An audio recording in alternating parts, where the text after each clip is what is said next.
Gumanda ang manufacturing performance ng Pilipinas sa unang 7 buwan ng 2024. Ayon sa Philippine Statistics Authority na nakaambag ng tinatayang 945 billion pesos sa paglago ng ekonomiya nitong second quarter ng taon. Si Jason Rubrico magbabalita.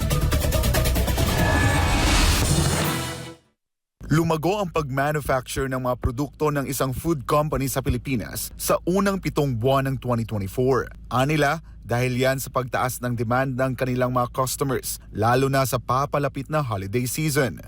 Nag-increase kami ng production during this year versus last year because of the increasing demand from our customers, and also we are also doing preparations for the last quarter of the year, especially December kasi in demand yung product namin like hot dogs, bacon, and other meat processing products namin.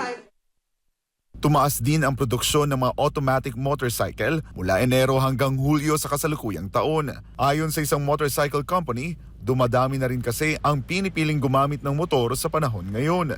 Maraming tumaas due to demand po na marami na din pong mga commuters na pinipili ang pagbili also ng mga motorcycles for their daily use po. Compare po sa pandemic, of course, mas tumaas po yung demand ng motorcycle.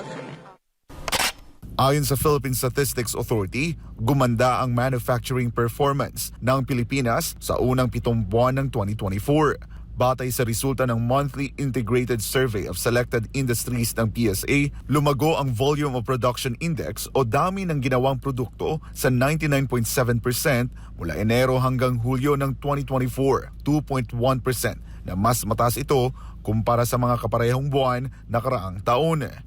Usually kasi yung mga demand sa market, yung demand po sa market, yung usually na reason kung bakit nag-i-increase.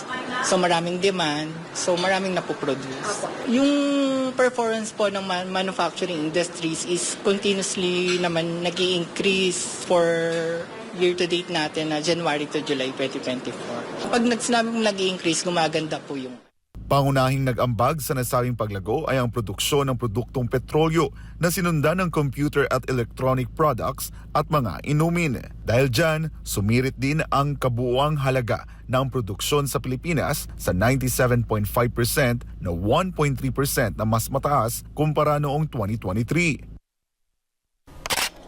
Ayon sa Philippine Statistics Authority, malaki ang naiambag ng manufacturing industry sa paglago ng gross domestic product ng Pilipinas noong ikalawang quarter ng 2024 sa 5.5 trillion pesos na tinatayang kabuang GDP noong ikalawang quarter.